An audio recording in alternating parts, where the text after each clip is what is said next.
Hey guys, hope you're doing well. So today we'll look at a little known but very interesting theory that explains the Exodus. Namely, that when Moses and the Israelites crossed the Red Sea, what they were crossing was not the sea proper, but rather a canal in Egypt. And that the entire story is actually inspired by an ancient canal lock that was developed under Ptolemy II Philadelphus. Now, this theory is proposed by Russell Gmirkin. He's an autodidactic scholar, and he's a minimalist. So he believes that the entire Torah was composed in 273 BC, making it a Hellenistic work.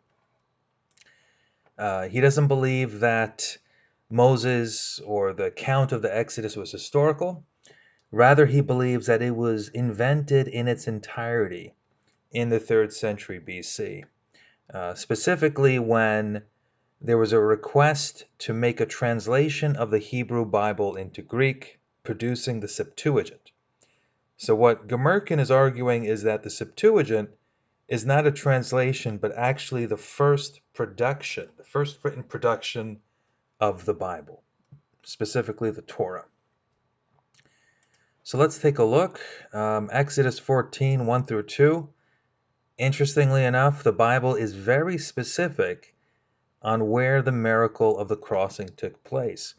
It says, quote, "Now the Lord spoke to Moses, saying, Speak to the children of Israel that they turn and camp before pi-hahiroth, between Migdol and the sea, opposite Baal-zephon. You shall camp before it by the sea." So it mentions this location, pi-hahiroth.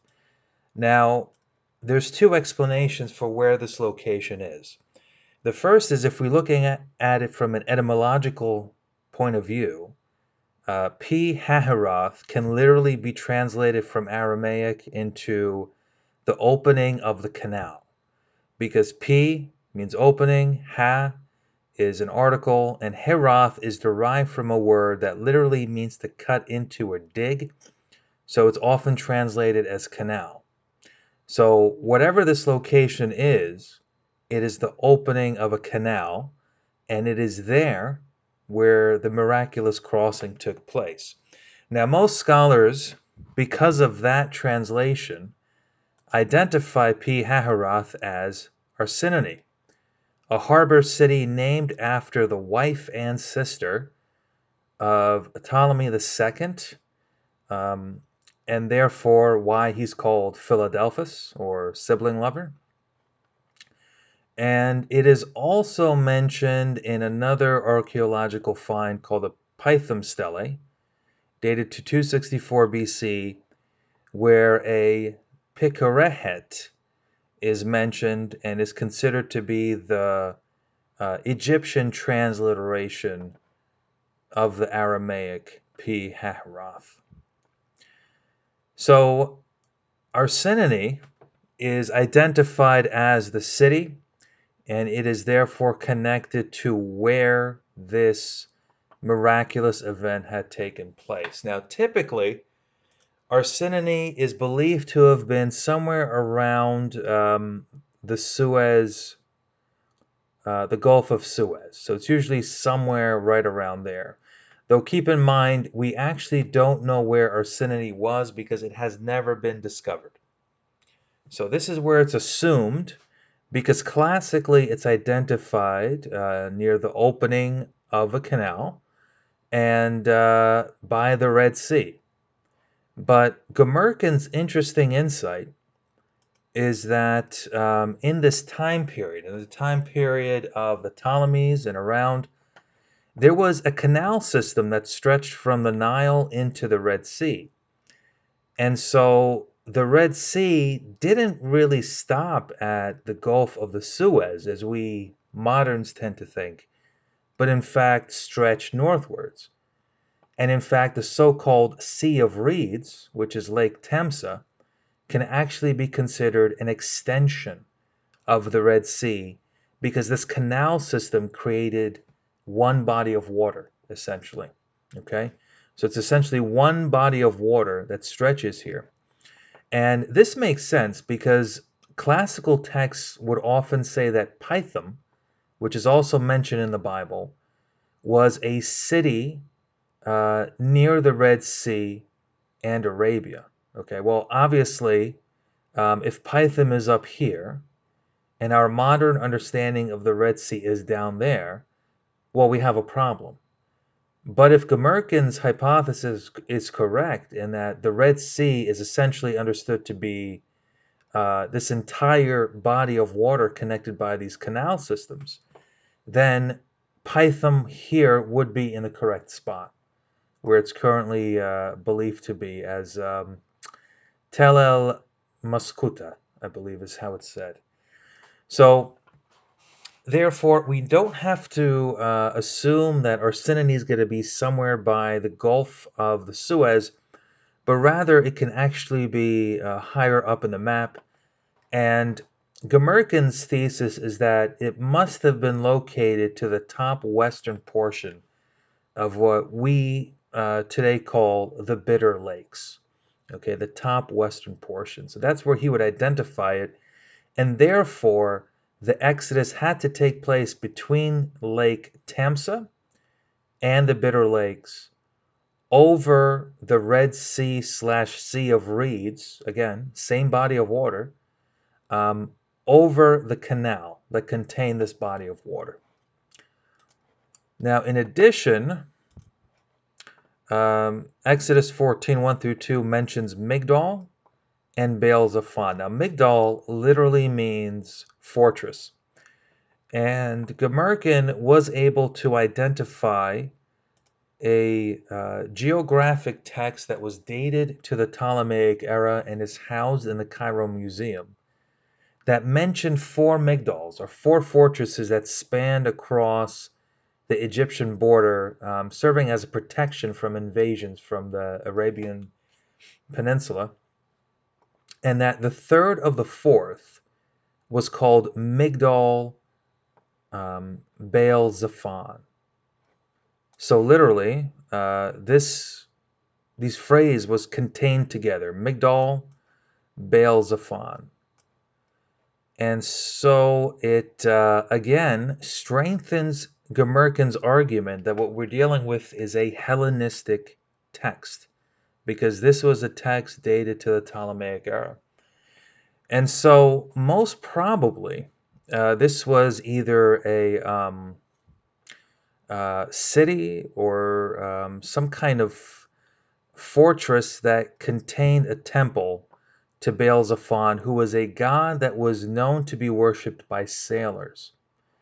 So it's reasonable to presume that this Baal Zephon temple was somewhere near a body of water, and it makes sense, furthermore, that it would be near a harbor city. So we could imagine a cluster, again, right by this northwestern portion of the Bitter Lakes where this is taking place. Now, Arsinoe was where it was believed that a canal lock was developed. And the reason is that although Darius created or completed this first canal system in the 5th century, Ptolemy II Philadelphus in the 3rd century wanted to update it. And the reason why he wanted to update it was to make Python a major port city. And what he wanted to do was basically dredge the entire area, Darius's old canal system, so that it could be deeper, approximately 16 meters deeper. And he wanted it to be wide enough that two trimeres, these giant ships, could basically sail abreast one another. Okay, so this was a major feat that he was trying to accomplish.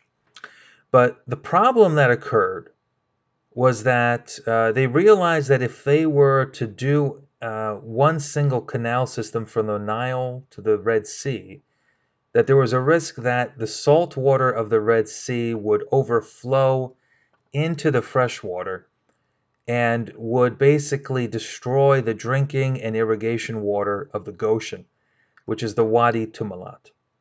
And so initially what he did was that he completed two separate portions of the canal system and did not link them.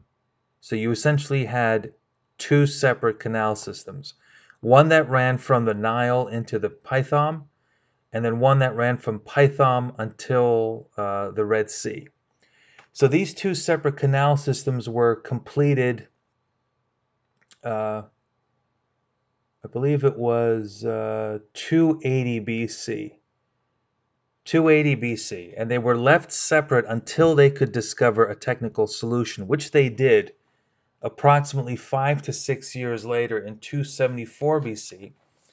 Some hydrologists under Ptolemy II's reign created an ingenious solution, and that solution was the canal lock. Now, by creating a canal lock, they could safeguard the waters, prevent admixtures, and further allow ships to safely carry on across the canal system. And what's interesting is that if we look at what a canal does, and then we compare it to what the Bible says, we see that we're finding a very strong parallel here. So if we look at Exodus 14:21 through 22, where Yahweh tells Moses or describes what he does, Yahweh says that he drove the sea back with a strong east wind and turned it into dry land. The waters were divided, and the Israelites went through the sea on dry ground with a wall of water on their right and a wall of water on their left. Now, this is essentially what a canal lock creates, because when it's in a locked state, it creates two walls of water to the left and to the right. And conceivably, this canal system or this lock system that Ptolemy created would have had a pump or some kind of hydraulic system where the water could have been removed so that the canal lock could have been worked on. And so it literally would have created dry land in between two bodies of water. And it's conceivable that Jewish prisoners of war could have worked on it and witnessed it.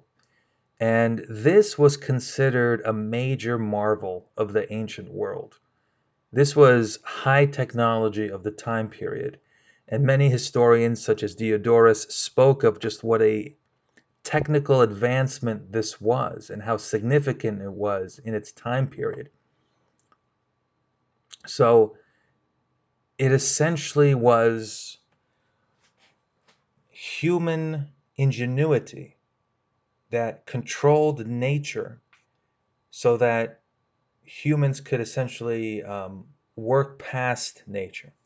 And you could see how a hegemon like Egypt that cast itself over, Jews and Israelites, how that might have caused resentment and how it could have inspired a story whereby instead of human ingenuity, an Israelite prophet is able to separate waters not by technology, but by a miracle of God. And so I think we're finding a very strong parallel here, and I do think Gmirkin is on the right track. And furthermore, what's interesting is that when the Israelites crossed the Red Sea, as it's stated in the Bible, the Israelites complained that they had no drinking water. So the next big miracle of Moses was to turn the waters of the bitter lakes into drinkable water. Okay, so that the Israelites can quench their thirst. But the same fact is mentioned by the historian Strabo, who was a Greek geographer, who said that when Ptolemy II's canal lock was developed, it desalinated the bitter lakes. The canal lock desalinated the bitter lakes and made the lakes potable. So, in other words, we see a pattern that where human ingenuity was the cause of these major advancements, we see the Bible taking these same events and casting it due to divine action. Now, can these parallels simply be described as coincidences? I'm going to read a quote from Gmirkin's book, Berosus and Genesis, Manetho and Exodus, Hellenistic Histories and the Date of the Pentateuch. This is from page 237 into 238. Gmirkin says, quote, "The crossing of the Red Sea at the same approximate location as Ptolemy's lock also took place by means of a wall of water, but in Exodus the wall of water was effected by miraculous means, not mechanical. The water lock at Ursinini was a contemporary symbol of Ptolemaic engineering genius. In the Exodus account, Ptolemy's engineering marvel was in effect exceeded by Moses. If Ptolemy's ability to raise and lower a wall of water allowed the passage of ships between the Reed Sea and the Red Sea, Moses' similar ability allowed the passage of the children of Israel through the midst of these same waters. In the Exodus account, Moses' miraculous ability indeed did Pharaoh Ptolemy one better. After the Israelites passed through, Moses used his powers to drown Pharaoh's army. This event turned on its head the technological accomplishments of Ptolemaic Egypt by using a marvelous wall of water to effect the drowning of the Egyptians. Jewish resentment of the Ptolemaic conquerors and their claims of cultural superiority were but thinly disguised in the ironic choice for the mechanism of destruction of Egypt's pursuing armies." End quote. So what we're seeing here is that this is not history. This is literature, but it's a literary device that has a sort of subtle polemic and apologetical means. This is a fusion of, in this relative to this time period when it's proposed to have been written by Hebrew scholars or Israelite scholars in the 3rd century BC, as a fusion of past legend, present, and ahistorical material to create a narrative that supports the Israelite people, undermines the Egyptian hegemon, which was a power over the Israelites and the Hebrews, and serves almost as like a ancient form of propaganda. And so we see that when it comes to this, the history of religious ideas, that these evolutionary activities, that different motives play into part. And it just goes to show that people who take this material and they attempt to historicize it are completely missing the point.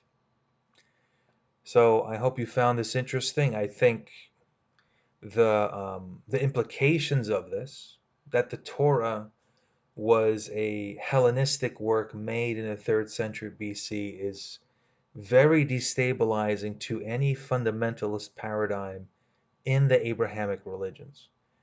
And I hope it just awakens minds that we have to have a renewed and yet more serious look at religious ideas. Take care of yourselves. Bye bye.